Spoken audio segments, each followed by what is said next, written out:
Salam sejahtera dan selamat bertemu sekali lagi dalam siri saya Visi Harapan untuk Sarawak Baru. Kali ini saya ingin berkongsi kepada kita mengenai perjalanan saya dalam politik. Perjalanan saya dalam politik bermula pada tahun 1987 apabila saya menyertai Parti Bangsa Dayak Sarawak atau PBDS. Atas sebab mereka masa itu benar-benar memperjuangkan pengiktirafan hak tanah adat atau NCR atas tanah kita orang asal.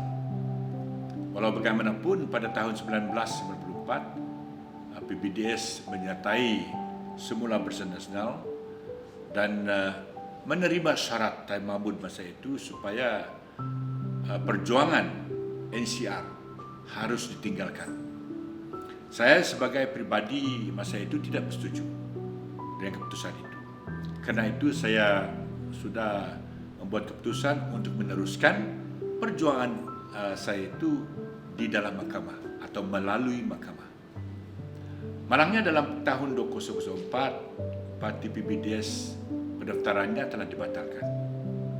Dan pada 2006, pilihan raya negeri Sarawak, saya berdiri kali ketiganya di atas tiket SNAP, malangnya kalah dalam pilihan raya itu.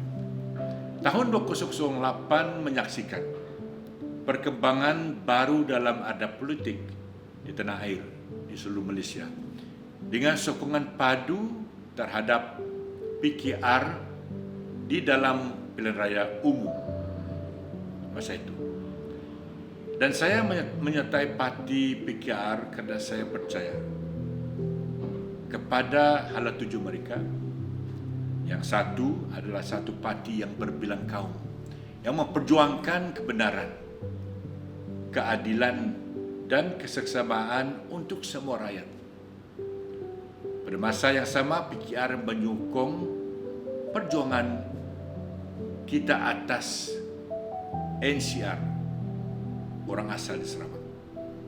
Malangnya, tumpuan PKR beralih untuk memenuhi cita-cita seorang untuk menjadi Perdana Menteri.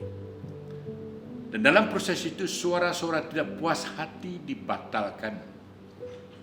Langkah certain menandakan berakhirnya perjalanan saya dengan PKR. Dan saya menjadi member parlimen bebas masa itu. Walau bagaimanapun visi saya untuk Sarawak tidak pernah goyah dan saya mula mencari parti tempatan.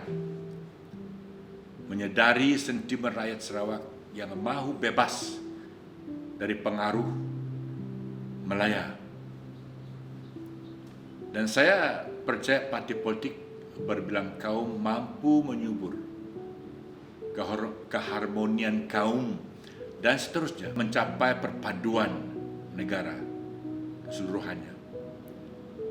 Meneliti pada perlembagaan beberapa parti tempatan, bagi saya Parti Sarawak Bersatu menunjuk sebagai sebuah parti yang mempunyai matlamat dan objektif yang sama dengan perjuangan kami selama ini dalam politik. Dan ini jelas dinyatakan oleh visi harapan saya yang sekarang saya nak kongsikan.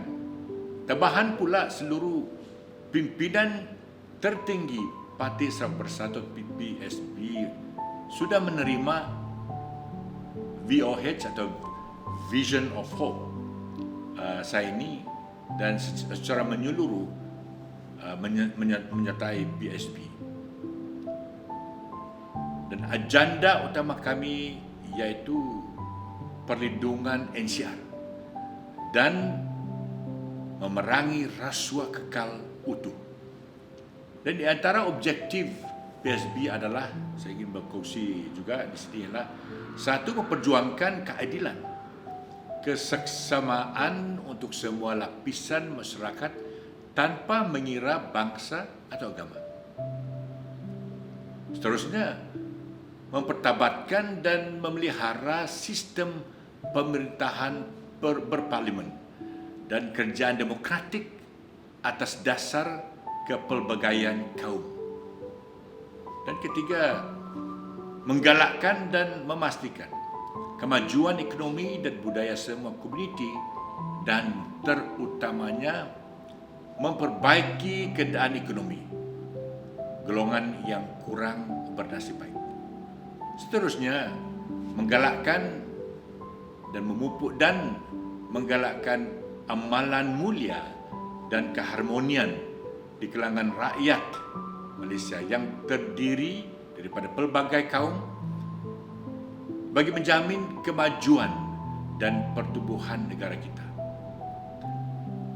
dan mempromosi dan menjaga kepentingan Sarawak dan rakyatnya, dan menggalakkan kecekapan dalam perkhidmatan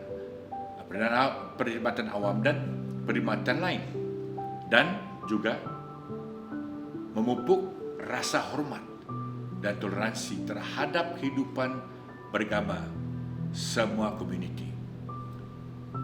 Dan saya tidak akan berkompromi dengan perjuangan utama ini yang telah menentukan perjalanan politik saya sehingga ke hari ini. Sekian, terima kasih.